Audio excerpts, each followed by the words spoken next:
Everyone is creative. And I really do mean everyone. Creativity is not so much a matter of giftedness as it is a matter of biology. Physically, all that's required for creativity is this thing right here. Now, we're not going to talk about brain dominance and we're not going to talk about the structure of the brain today. We could do that another time. What I want to talk about with you is two approaches to creativity.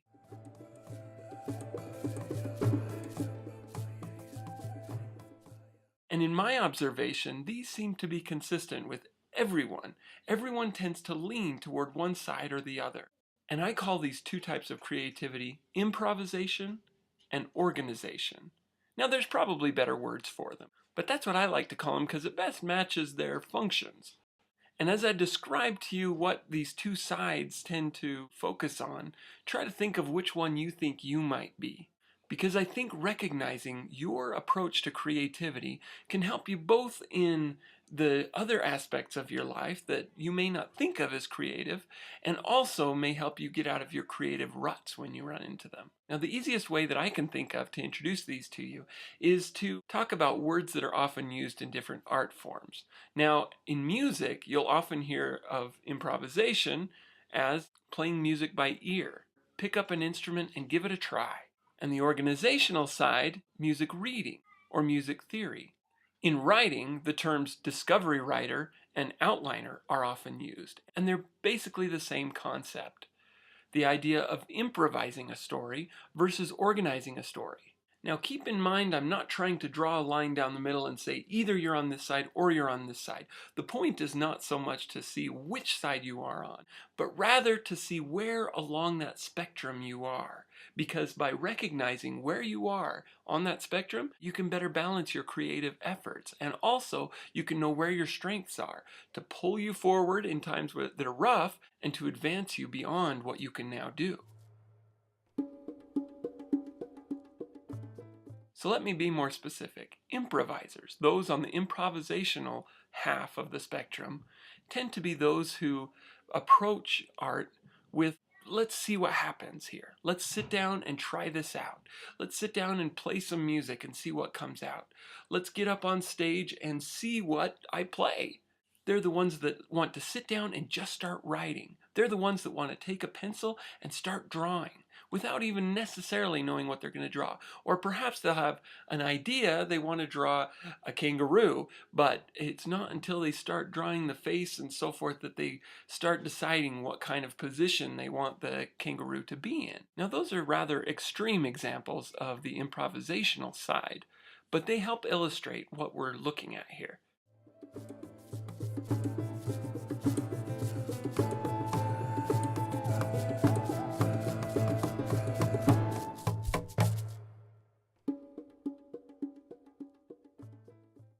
Organizers, or those who are on the organizational half of the spectrum, tend to be those who like to lay things out ahead of time. With an art piece, they might draw a graph and do a fine sketch of it before they start actually drawing. Sometimes they'll even draw miniature versions before they start on the big picture. In music, they might be the ones that write the music out on paper before ever sitting down at the piano to play it. They're also more likely to want to practice scales, get really good at the fundamental principles before diving into a large piece of music. Again, this is on the extreme side, but I think it illustrates what I'm trying to convey.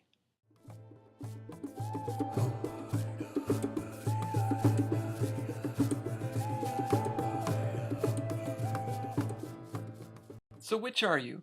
Are you an improviser or an organizer? You probably have a pretty good idea which one you already are, but just in case, you may want to take the little quiz that I've created to help you recognize whether you are in your whole life situation an organizer or an improviser, because that can make a difference in your art. You may naturally be an organizer, but you were taught to write by sitting down and writing. Without any plan of what you're going to write. You may have gotten so used to that you're comfortable with it. But if you're an organizer in most aspects of your life and you're most comfortable as an organizer, you may want to find that out, because you might find that taking an organizer approach to writing will be incredibly rewarding and easier for you.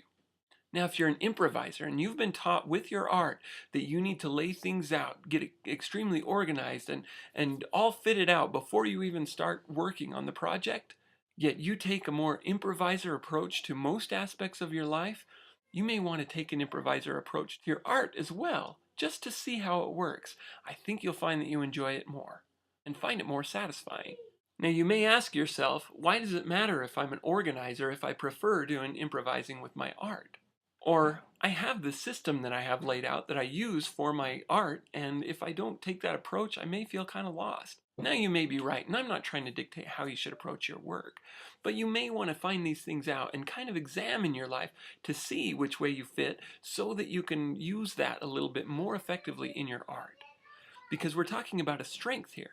Your strength is where your preference lies. And by knowing your strength and knowing your weakness, you may be able to expand, you may be able to get out of a rut, you may be able to better know where to go from here.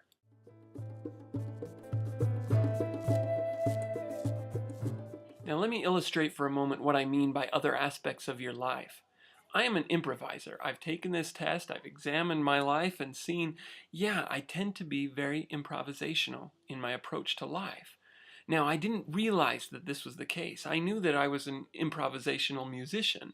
I knew that I did that, but that was all I knew. And it wasn't until I started looking into these things and seeing creativity from the approach of improviser versus organizer that I realized, wow, this is an empowering thing. For example, sometimes I scare people with my cooking because I don't tend to follow recipes. I like to try stuff. I like to throw stuff in and see what happens. Now, with doing that enough, you start to become familiar. Yeah, the cumin doesn't taste so good in ice cream. With gardening as well, I like to throw stuff in the ground, see if it comes up. If it does, then I move it where I want it or leave it where it is, and it flourishes however it wants to. And as I started looking at this and realizing that I'm an improviser in and out, not just in my art, it helped me understand other aspects of my life. I hate auto mechanics, and I'm no good at woodwork. Those are two aspects of my life that I knew I should be better at, but just couldn't stand approaching. And as I started thinking of it in the context of improvisational, organizational, I realized that my paradigm of those subjects was that those are organizational subjects. In my mind, I was having the problem that I could not see any improvisational way to approach auto mechanics. You have to know every little thing, where it goes, what it's supposed to do before you can even approach it, and I just wasn't comfortable with that. It just didn't jive with my approach to creativity. Same with woodworking. Everything had to be measured out exactly, laid out, put on a blueprint, and put together in just the right order, or things wouldn't work. When I realized that I, as an improviser, was looking at these subjects as if they were organizational only subjects, I realized, wait a minute. Who says that auto mechanics can't be improvised? Who says that you can't take a few pieces of wood, start putting it together and see what happens? And when I realized that, I started finding a lot more fun things to do. Now remember, when we talk about these differences between improvisers and organizers, it's not a difference in the way their brains work necessarily, as in a way that they prefer to approach creative projects.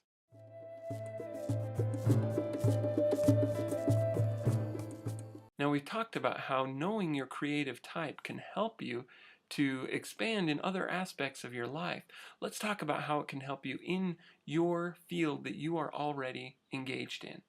Let's say you're a writer, and let's say you're an improvisational writer, also known as a discovery writer. Knowing that that's what you are, and knowing that that's where your strength probably lies, may help you when you get in a rut. When you're experiencing writer's block, instead of saying, oh, I just can't write right now, it's just not coming to me, try going to another field of interest. Perhaps you're interested in gardening or family history. Approach that subject improvisationally as you would the way you most enjoy it, or the way that works best to point you in an improvisational thought process. Doing so may kick that improvisational thought process into gear, so that when you sit down and write again, you'll be able to flow. If you're an organizer, do the same thing, but with an organizational approach to a different subject of interest. But this also works both ways, and this may sound a little more confusing, but let's say that you're an improviser and you're trying to improvise music and you're finding that it's just not coming. You're experiencing that block, that sense of, I just can't get anything to flow. I can't get anything to come. There's nothing inside me. It just won't come. Maybe you've been stuck in your comfort zone of improvisation, that your brain is hungering for a little bit of the other side. By simply setting aside, I know I'm an improviser, this is how I do it, but just for today, let's take an organizational approach to this, just to see how it works. And you may find that it gets you out of that rut, that your brain is really actually right now in the other side, and that could be why you're experiencing the block. It could be that your brain is on the other side and doesn't know what to do with it. And if you approach it for that particular session as if you were an organizer instead of an improviser, or vice versa, you may find the block just opens up, and you may find yourself being able to accomplish as much as you need to. And also, this can be very useful because there's probably aspects to your project that require a little bit more of the other side. And if you use that time when you're experiencing that block to do those things, you may find that, oh, my brain is just in organizational mode instead of improvisation mode. And if I just do something that's an organizational thing, then I may be able to accomplish those things and not have to worry about it when I am in the right frame of mind.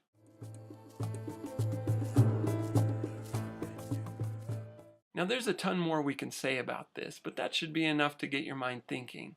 And your homework assignment for today is to go to the quiz and take it. Find out for sure whether you're an improviser or an organizer. Now that quiz can be found at my website at chazhathaway.com/creative. Or if you just go to chazhathaway.com, I'll put in the fun stuff drop down, I'll put one that's marked creative, and you can just click on that to get to the quiz. And recognize when you do this, the number that you come to, the final number between 1 and 100, is not a score so much as it is where you stand on that organization to improvisation scale.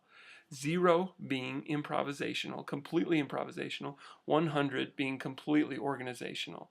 I don't know anybody who's entirely one or entirely the other. You're probably somewhere in the middle. I am a 16, which places me very much on the improvisational side. Take that quiz, see what you are, see what number you come out with.